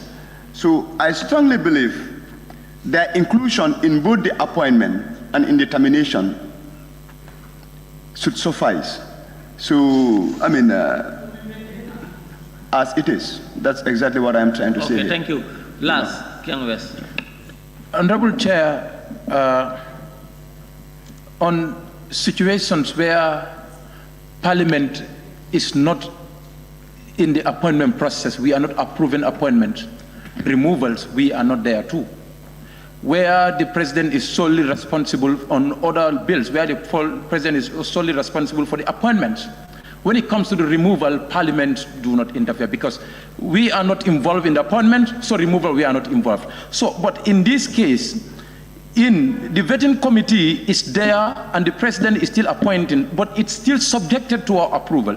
So it's important. So, but my submission would be, how is that removal going to be communicated to the Parliament now? Because we have put in somebody in office through our approval. If you are taking that person out of office, it should be to our no.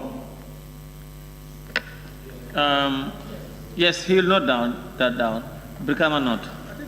Question will be entailed in the regulations.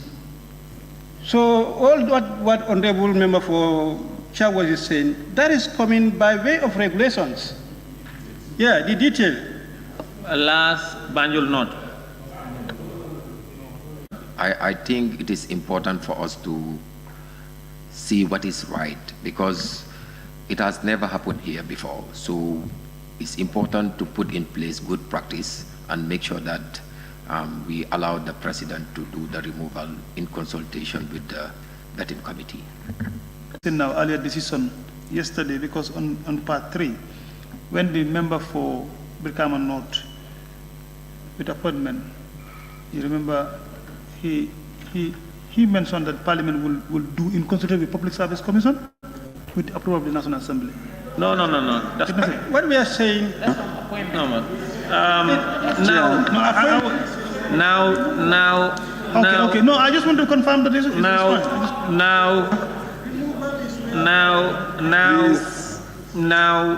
I think there's consensus on clause 3. Now we'll move to clause 4. 4. Now let's move to sub 4.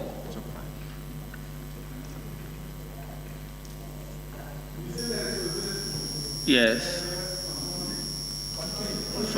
On sub 3, to leave it as it is. Now, sub 5, I received a proposal from the member for Olyundu, and he on 5. What we have on sub 5 is the president shall not remove a commissioner from office under subsection 3B, C, or D unless he or she receives a report submitted by a committee appointed by the Chief Justice. Now the proposal from Olyundum read as thus. The President shall not remove a commissioner from office under sub 3B, C, or D unless he or she receives a report submitted by an independent committee which shall be chaired by a judge of the Court of Appeal who shall be appointed by the Chief Justice.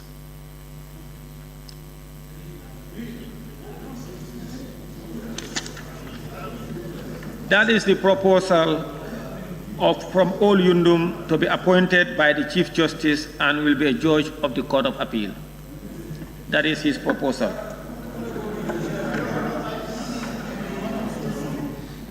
A judge of a court of appeal. I think it makes sense.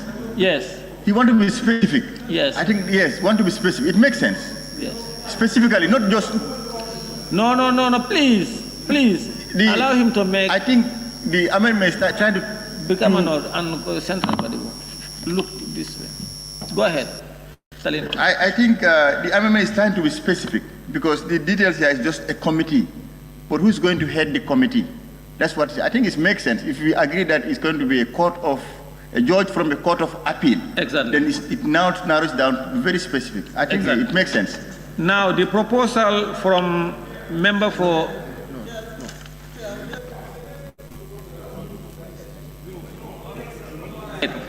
All right. Member for Lower Salum, Upper Salum. Yes, if you look at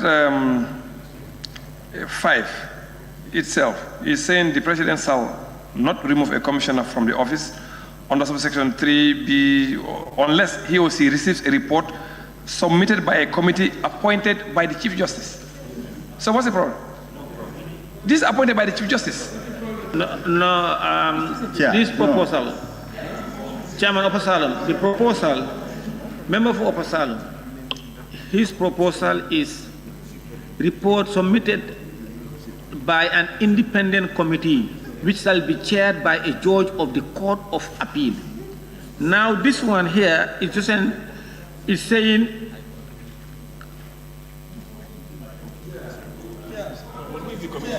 Chair, if you go further, you will see the committee. No, they are not the same.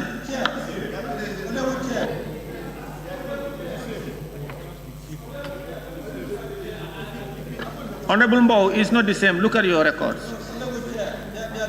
They are not the same. Chair, okay. If you continue to 6, under 6 is referring to subsection 5. Under 6 you have 5. Chair, under 6, check 5 under 6. We have 5 under 6, and it's in the same thing.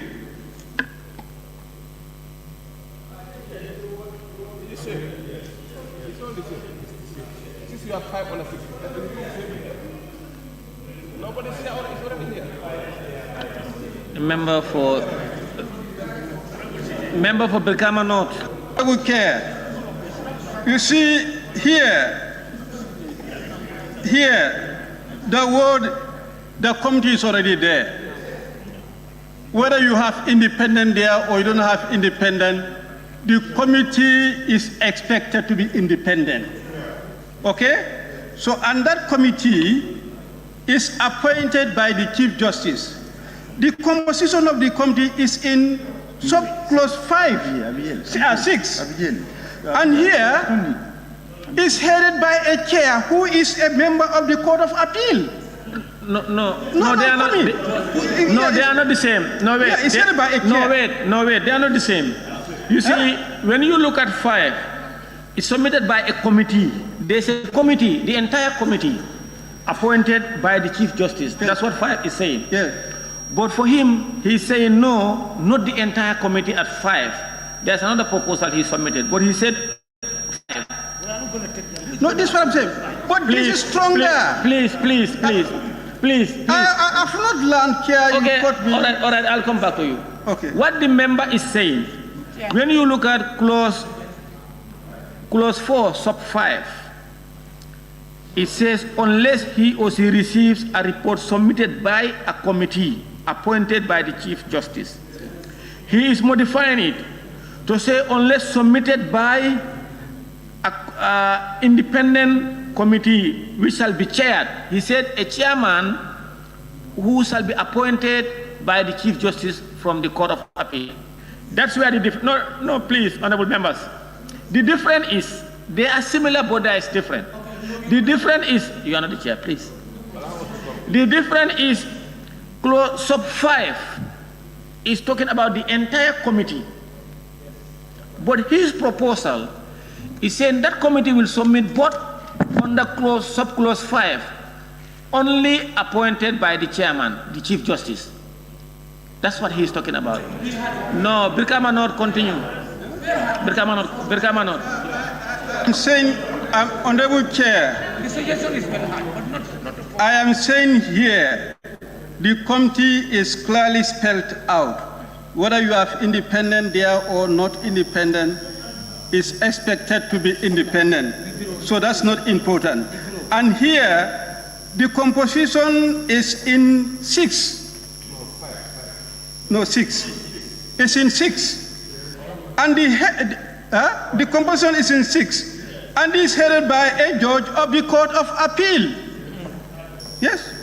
Now let's allow the... Are we not catching your eye? Chair. Now, yes. Yes, please, the Attorney General. I want to assist the debate. I think, Honorable Speaker, the proposal to change paragraph 5 of section or clause 4, clause 4, paragraph 5. The proposal to change it will not make sense because that will directly impact on 6. Unless you read both, if there is a proposal, you have to read 5 and 6 together. Because if you change 5 without letting the members know how that will affect 6, the debate will go on and people wouldn't understand what they're talking about. So because 5 and 6 have to be read together. All right. Yes. All right. He submitted both 5 and 6. Let me read it together. His proposal to amend 5 and 6. 5 reads, the President shall not remove a commissioner from office under subsection 3B, C, or D unless he or she receives a report submitted by an independent committee which shall be chaired by a judge of the Court of Appeal who shall be appointed by the Chief Justice. And 6, the other members of the committee referred to under subsection 5 shall comprise one representative of the Gambia Bar with at least 10 years standing and a representative of civil society organization, both to be appointed by the minister.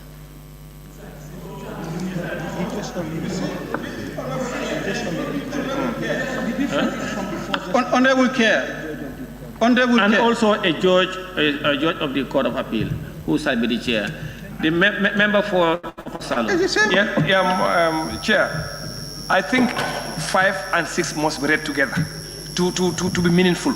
If you want to read 5 as a standalone, it's not going to make sense. But 5 and 6, what we have is actually the same thing with what he's talking about. It's just that it's done in a different way, but it's exactly the same thing. 5 and 6 must be read together.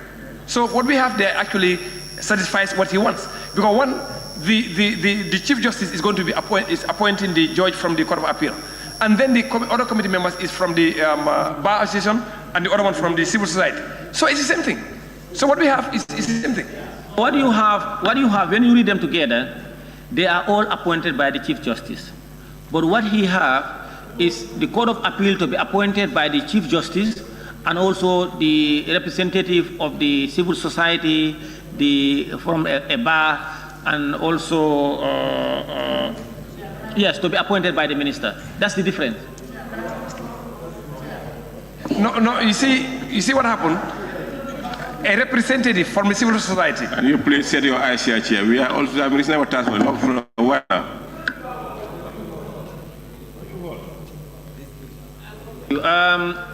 Janjamure. Thank you. Observation here will really go to you. That is, if you can definitely allow us to debate on issues than actually making a verdict. And it seems your verdict seems to be actually siding with a particular group. I think, give us the chance, please. Thank you. Member for Central Baribu. Sense, if a member made a proposal and his proposal, other members have this opinion that is similar. Do you understand? Because the clauses that you read is stated here already. We have the judge of the Court of Appeal, we have the member of Bar Association, we have a representative from the civil society. So, but the first one, the first proposal, we cannot have that one being amended. You remove the Chief Justice and say, who are you going to put it there? It will not make sense. Member for Joshua. I think we have to look at this thing. I don't know whether what I am having here and what the minister is having is different. If you look at 5 and then you come to 6, under 6, you have 5 shall comprise a judge of the Court of Appeal, who shall be the chair. And then you come in this, all what he is claiming that under 5 shall comprise, that the composition of 5 shall be this. So that's very clear. So if you look at the composition of 5, it's telling you here A, B, C. All these 3 is telling you what my engineer is saying. So underneath 6, you have 5 shall comprise of A. And when the minister is having that, what we are having here, it is already clear here that 5A is a judge of the Court of Appeal, member of the Gambia Bar Association, and then representative of the civil society. It's already here. Before clarification, Central Baribu, you are fine. Chair. Salum. Yes. I think to break this thing, I think we can let the Chief Justice appoint.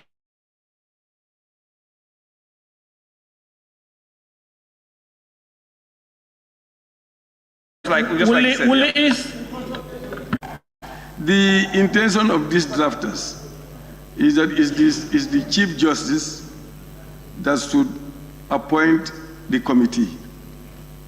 That is the objective here. So is it that we don't agree for the Chief Justice to do that, or we just want the Chief Justice to select only the judge? That's his proposal.